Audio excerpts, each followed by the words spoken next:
जल ना होता तो सागर मंथन ना होता, पतित पावनी गंगा का वंदन ना होता।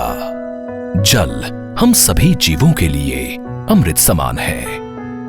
जल प्रकृति प्रदत्त अमूल्य संपत्ति है, जिसके बिना जीवन असंभव है। जल का बढ़ता दुरुपयोग हमारे जीवन को संकट में डाल सकता है।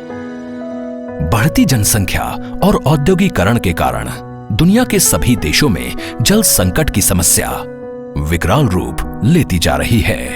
आज आने वाले भविष्य के लिए जल संरक्षण करना बेहद आवश्यक हो गया है। देश की कई छोटी छोटी नदियां सूख गई हैं या सूखने की कगार पर हैं। बड़ी बड़ी नदियों में पानी का प्रवाह धीमा होता जा रहा है। हाल ही में भारत सरकार ने जल संरक्षण की दिशा में अनेक ठोस पहल की हैं। जल हमारी साझा धरोहर है, इसीलिए सरकार ही नहीं, हम सबकी ये जिम्मेदारी है कि हम जल संरक्षण को दैनिक आदत बनाएं। जल संरक्षण एवं वर्षा जल संचयन के प्रयास स्थानीय स्तर पर शुरू होने चाहिए। इन स्थानीय प्रयासों के बिना जल संरक्षण एक व्यापक अभियान का रूप नहीं ले सकेगा। गैर सरकारी संगठनों, स्थानीय निकायों और नागरिकों को पंचायतों के साथ गहनता से जल संरक्षण के पुनीत यज्ञ में आहुति देनी चाहिए।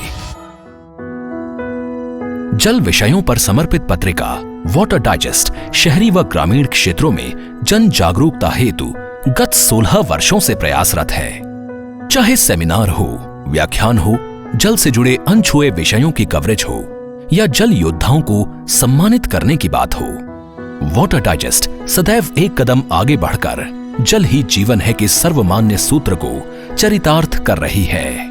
आज देश के सभी इलाकों में कई ऐसे स्थानीय संगठन, ग्राम पंचायतें और समूह हैं जो जल के क्षेत्र में आत्मनिर्भरता का बेहतरीन उदाहरण प्रस्तुत कर रहे हैं। वाटर डाइजेस्ट को जल से जुड़े ऐसे ही विभिन्न संगठनों के साथ काम करने और इस तरह की अनेकों पहल का हिस्सा बनने का अवसर प्राप्त हुआ है। हमने जल प्रबंधन, संरक्षण और बचत से जुड़ी प्रेरणादायक और रोचक कहानियों को कवर किया है, जिसके कुछ अंश हम यहाँ दिखाने जा रहे हैं। ये वर्षा की बूंदों को खेत में रोका जा सकता है। हमारी सबसे प्राचीन विधि मेड़बंदी है और समुदाय के आधार पर जो परंपरागत पुरखों की विधि है, यही विधियाँ कामयाब है। हमें अगर देश को पानीदार बनाना है, गांव को पानीदार बनाना है, तो सबको मिलकर के मेड़बंदी करनी होगी।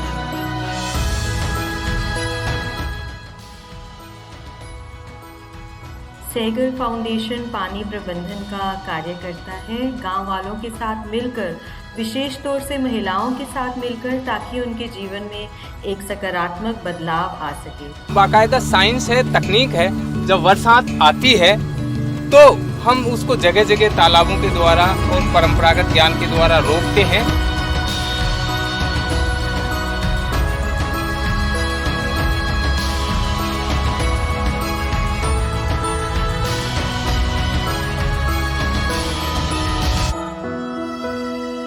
उत्तर प्रदेश के बांदा एवं राजस्थान के अलवर और जोधपुर जिलों की इन ग्राम पंचायतों ने आपसी सहयोग से जल संरक्षण की दिशा में अद्वितीय योगदान दिया है।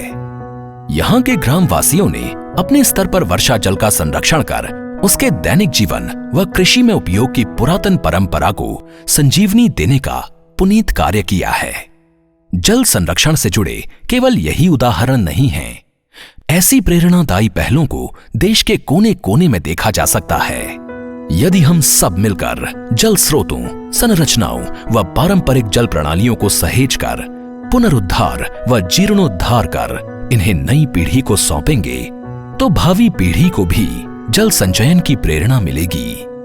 बस हमें समझना यही है कि कैसे हम सब मिलकर इस जल आंदोलन को जन आंदोलन बनाएं। कैसे हम सब इसकी कमान अपने हाथों में लें और जल संरक्षण की नई मिसाल पेश करें।